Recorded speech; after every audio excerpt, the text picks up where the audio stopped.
I'm here with Rudy Kistler here, who's a pavement artist, one of the few pavement artists that I don't almost know intimately over the years, because he's from halfway around the globe, although that's not really true, is it, Rudy?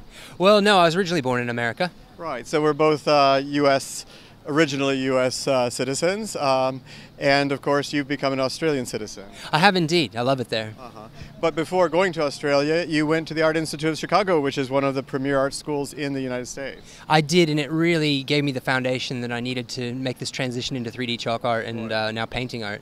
So after a long trek in Japan, you ended up in Australia where you finished your degree program and became an artist, is that right? I did. After the Art Institute, I went to Japan for 3 years and I was making my art, but I still didn't feel like I had the skills, so I wanted to do a master's degree, and I decided to do that in Sydney.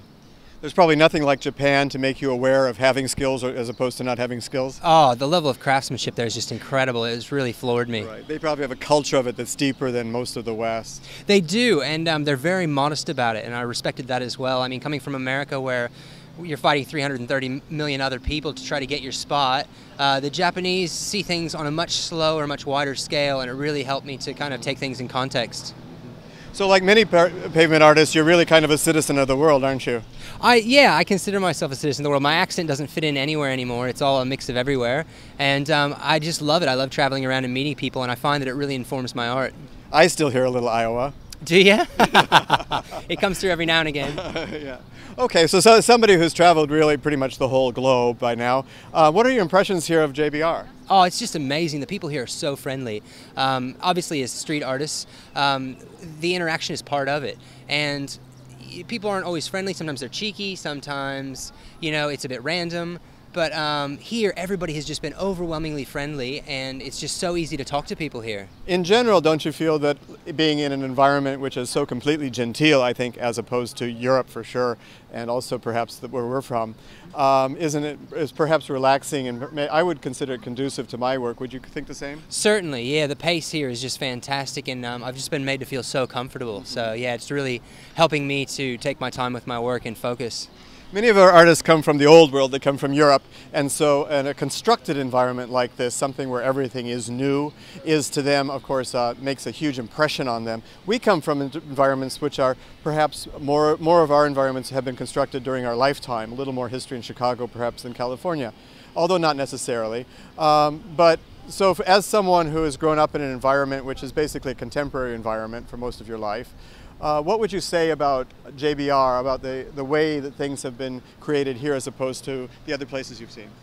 Well, sadly, I haven't had much of a chance to have a look around yet, but I've specifically added a couple of days onto the end so that we're going to go to the Old Town and have a look, because I have traveled around North Africa a bit, Morocco, and I'm very interested in the souks in the Old Town. Okay. So and I see that in your work, the amount of detail and the arabesque patterns, and so that's sort of what I'm looking for. I find these buildings really beautiful, but I like stuff with a little bit of rust on it, a little bit of dust on it. Right.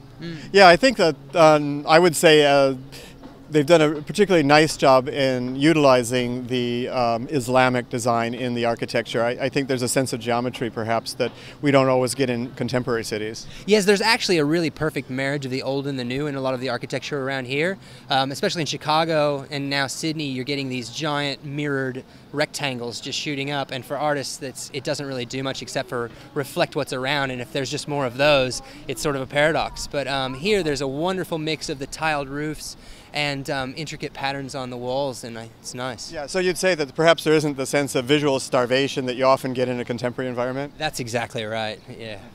Yeah, I find the same thing myself. So would you like to describe your piece just a bit for me?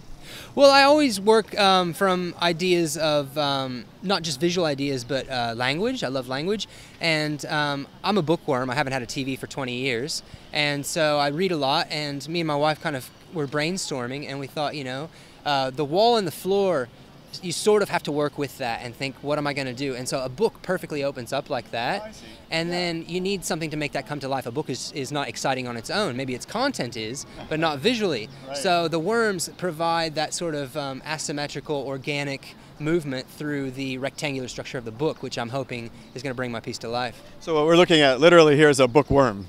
That's right, yes. These are my bookworms, and there's a great spot to pose where you're actually standing on the worm, and that's the moment when the worm realizes it, and he looks up with his magnifying glass and says, "Hey, who's gotten in on my meal here?" So the worm's looking at us through the magnifying glass. That's exactly right.